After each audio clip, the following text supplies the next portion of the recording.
two AD threats, obviously Dogdom being the biggest one, and rounds it out with a comfort pick of his, the Wukong still high power overall, did get nerfed repeatedly, and we still end up with Wukong Viego, so none of it sort of comes together as it goes on. See what it works out here as we hop into game number 1.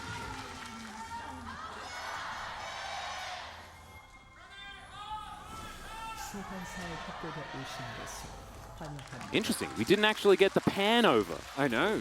Most notably the first skirmish as going to go towards top side. Nuguri's low, doesn't have any defensive summoner. Yeah, he's taken the Ignite as well as Morgan is going to do a bit of a drive-by. Great Arctic Assault there from Nuguri. Winter's Wrath slows down Umpty and Nuguri's going to walk it out. We call that a whoopsie here in the biz. Well, we're going to see Kellen have to flash here as well, as Delight now going to change his focus over to Dogdom. Shakes Kellen's hand, though, as Umpty's going to come in. There's the Cyclone. Kellen needs the Grey health, but he's still dead, ladies and gentlemen. And that is going to be first blood going over to Hannah. 9 minutes into the game, much earlier than we have seen here. As, okay, Lava's also in trouble. Showmaker finds a very, very nice flick. 1.5 minutes on this Cloud Drake. That's going to be the next one. We have... Okay, Showmaker looking for a seismic shove. Oh, you cannot go over that, Lava. But he is able to set up the wall here. Lots of walls available on both sides of the rift, actually, on Fred Brion's side of the rift. Try to make your way from multiple angles as... All right, Canyon just diving towards Hannah. There's the Weaver's Wall, though, to protect Canyon. It was a decent hostile takeover, but there was no follow-up because there was a big old wall in the way. A disaster. Canyon's still at 50% health, though, as Shirley is going to get uninterested in what Fred Brion are doing. Canyon now going to clear out some vision. Damonkia back towards their turret. Yeah, well, there's a Glacial Prison, and Lava's been lit on fire. He's real dead. That's going to be Nuguri with the fadeaway here, as the Cyclone just really doesn't look like it's doing very much. It's going to get another knock-up, as Umpty's going to look for another devastating blow, but Winter's Wrath going to come through, slow him down, and that's just a solo kill for Nuguri in a 1v2. Australian, though, and he's a koala, so that was pretty strange to me. Well, but still, let's check this one out. Put a pin in that. Yeah. As we have seen countless times, the moment that the double permafrost comes through, you die into Ignite Sejuani. Not quite sure why Lava thought that he could 1v1 the Sedge at this point in time, because Nuguri has actually been doing pretty well overall, staying on parity and... Interesting guy. Anyway, let's Soul Point fight out. Let's prepare for this particular Soul Point fight. As the Drake has been started, Morgan down relatively low as the Weaver's Wall going to come through. Showmaker from the backside of the fight. Umpty going to get taken down solo. The seismic shove, fantastic.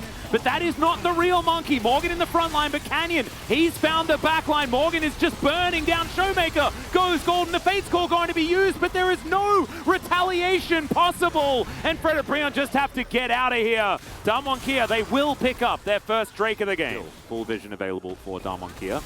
Seismic shove going to mean almost the end of Delight. Finds the empowered threaded volley as well as he has to flash. Nuguri going down relatively low, but Showmaker is still looking for this Renata. And he still has flash. He's going to be able to use his Zhonya's here to keep himself alive as he's going to get gobbled up. Actually, he didn't have flash available, so I told a lie there. Still, the Devourer is going to come through. It's about as good as a flash. And Delight is going to move on down once again. Hostile Takeover is still available, but he doesn't have a lot of health bar. As Seismic Shove not going to find Umpty. The Drake is going to get mad. Heartbreaker over the wall. Oh, Nuguri! Yeah, looking for that teleport play. This ward has been turned off as well, but they do see him with the sweeper over the wall. Damonkia now going to hold on to this Drake as Weaver's Wall going to cut them off. Glacial Prison separates Lava from the rest of the team, and that is a beautiful pick. Unanswerable. He still has flash. He had no time to use it. They're not done yet. They can actually take down the entirety of Fred Brion here. Yeah, they're corralling them as Canyon looks for the stun, gets it onto Hannah there. As the hostile takeover comes in, but it does absolutely nothing at all. And Damonkia will wipe out Fred Brion on the bottom side. They took the Drake as well, and now they can just go towards Baron. Barrel down the mid lane. They can do whatever they want. Top Maverick Morgan. Let's see what he can actually do here. Does get a knock-up onto Showmaker. Pretty nice, but the Zhonya's is still going to be there, and everyone's playing around in the Unraveled Earth. Another Devour going to be used on the Taliras from the backside. Dogdom comes through with a huge ulti. Cyclone going to be used, but Umpty just doesn't do very much damage. Canyon going to be moving around here at 0 health, but he's going to survive because everyone's dead on the side of Fred at Breon. Double knock up there from Morgan, who's surviving for a long time, but it's a bouncy castle for the Ornn. He will be taken down, and there is the ace for Damwon Kia, and this game is over. Game number 2, let's see if Fred at Breon can make something else happen. And Fred at Breon got first blood. And that was it. They got no turrets, 2 Drakes, which I guess that's nice. But yeah. Outside of that, it was a one-sided affair. Damwon Kia in the map movement, in the skirmishes, in the team fights. Way too big for Fred at Breon. Yep, I think that they also had a Draft Kingdom in that game with what they wanted. It's definitely weird seeing Noguri picking all these tanks over and over again, but as you can see, doesn't necessarily play them a lot like tanks, as he did 4 times the damage that Henna did, approximately. He did 4 damage to Duckdom! Yeah, no, it's this is a very angry piggy up there towards the top side. Specials. Yeah, forgo laning phase. And really focus on just roaming around together with Umti, as again it's going to be Viego here. Not the most exciting pick. Like it a lot more than the Wukong in this matchup or this composition specifically, as your impact against champions like Ezreal is not nearly as big as it might otherwise be.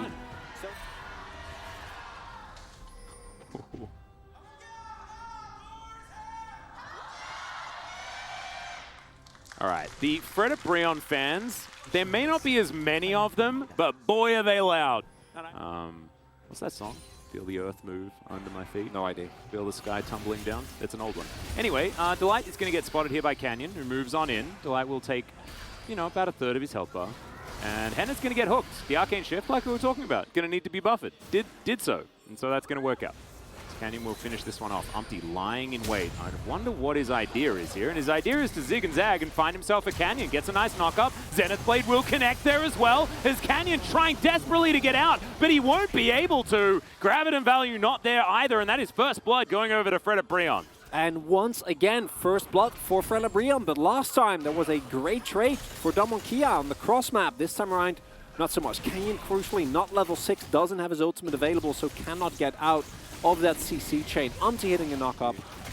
It's all right. Nah comes back here, though, as Morgan's in a bit of trouble. Speaking of trouble, Delight also struggling here. That is Crescendum. That's a lot of damage. Docdom's going to pick up that kill. And it always seems to start with the first blood and then finish in disaster. Future, because Docdom just doesn't lose. As this is, it starts off so good for Bro, and this is a really nice early skirmish, right? Cannon gets punished for taking a very aggressive blast cone, and then the Xenoblade connects, so the flash follows, and there's nothing Docdom. And Cannon can't really do. Docdom, crucially, did go cleanse there, and even if he did a heal, wouldn't have been enough, as...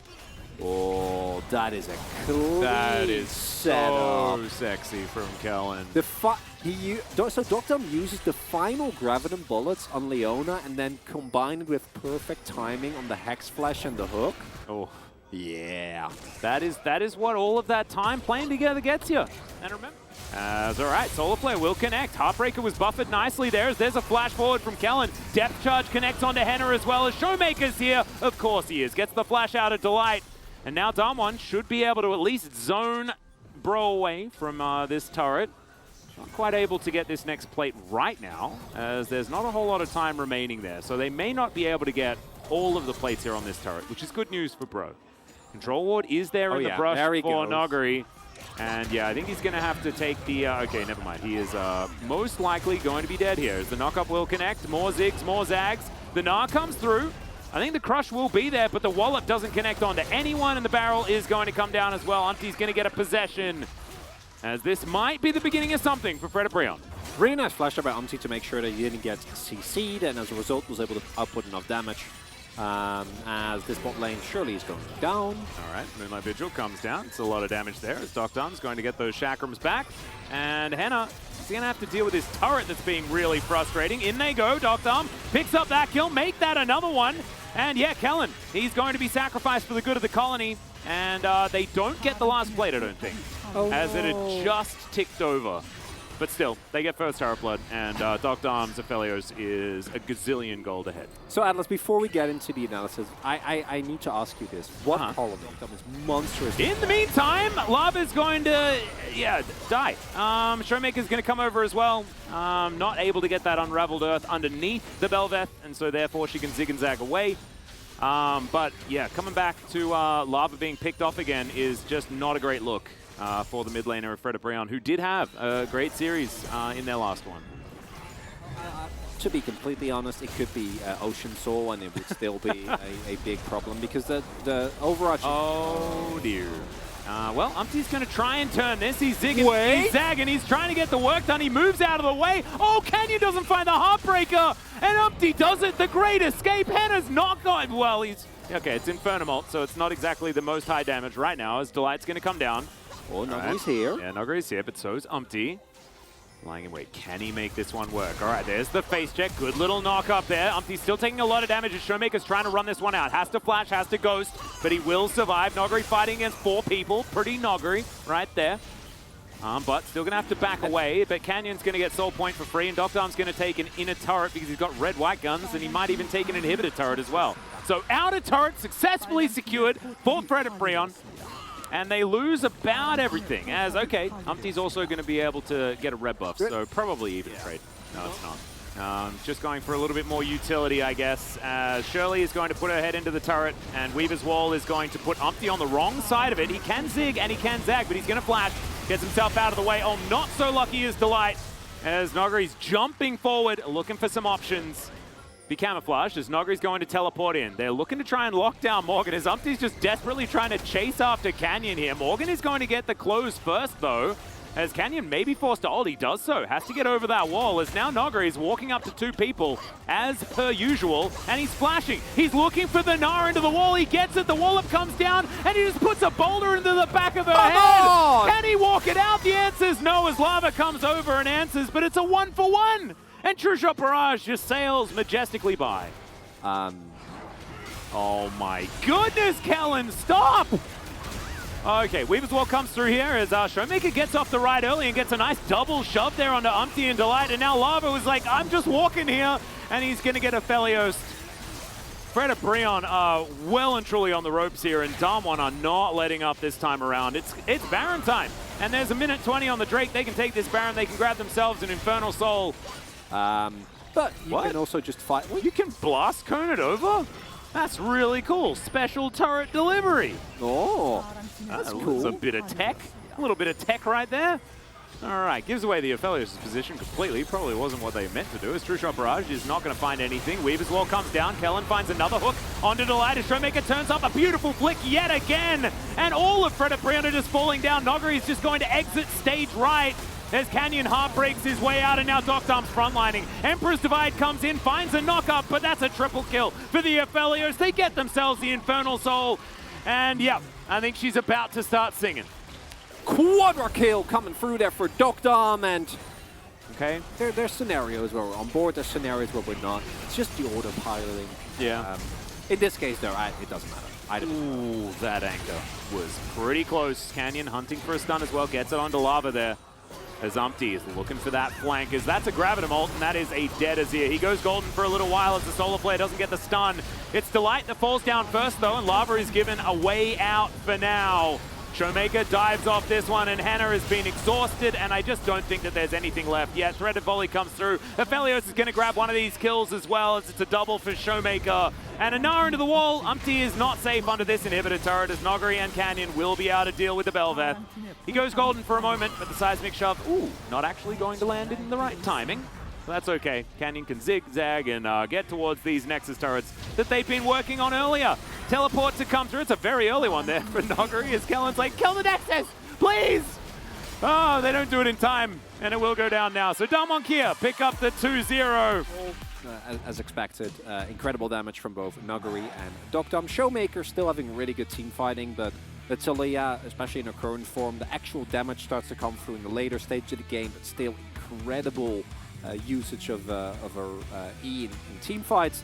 And Kellen, to me, one of the best Mauler's games we've seen in a while. Just really, really clean, hitting a ton of very tight hooks. Thank you very much, guys. This is season for the POG interview joined by Kellen, Showmaker from Damwon Kia. Congratulations, guys. So you guys started the round 2 with a victory and reclaimed 3rd place. How do you feel, Showmaker? This was our first match of the round 2, so I'm happy that we were able to pick up a very clean victory. Kellen, you managed to pick up a POG as well. How do you feel?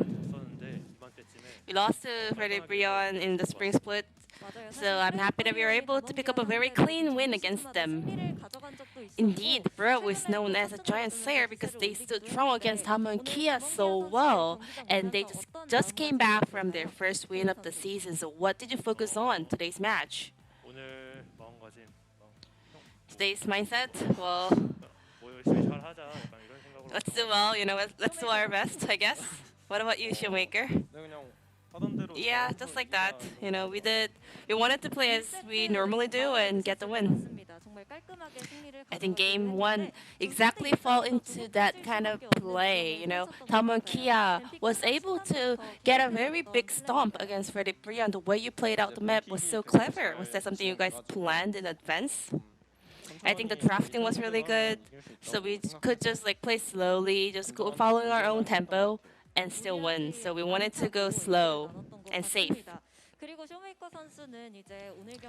And Showmaker, you played Talia back-to-back in today's series.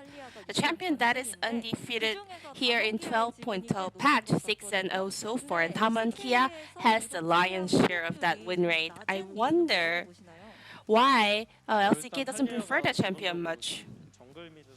First off, Talia is a flex pick for jungle and mid.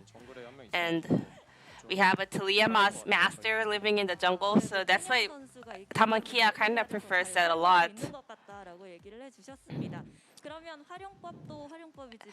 Then could you guys tell me more about Talia, like how to play against it? Well, when you're playing against Talia, well, when we play Talia,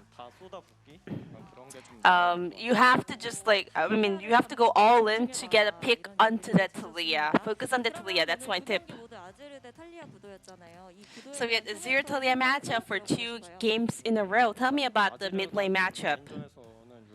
Azir can definitely win lane. He has the edge, but Talia is so good at making plays and setting up. So Talia is also really good. And we had Belvest by in game 2, a pick that Damwon Kia had the debut on the LCK. How was playing against it this time around? Belvest has a lot of weakness, so we are able to kind of definitely figure that out, just by playing against it.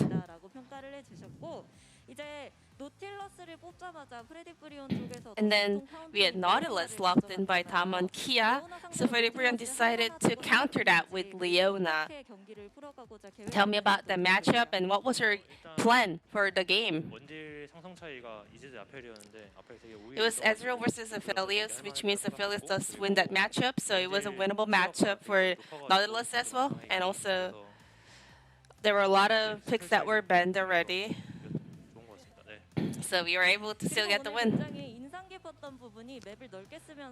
And Kellen, you were roaming around the map a lot today, and you were able to deny some of the Drake takes of Belveth.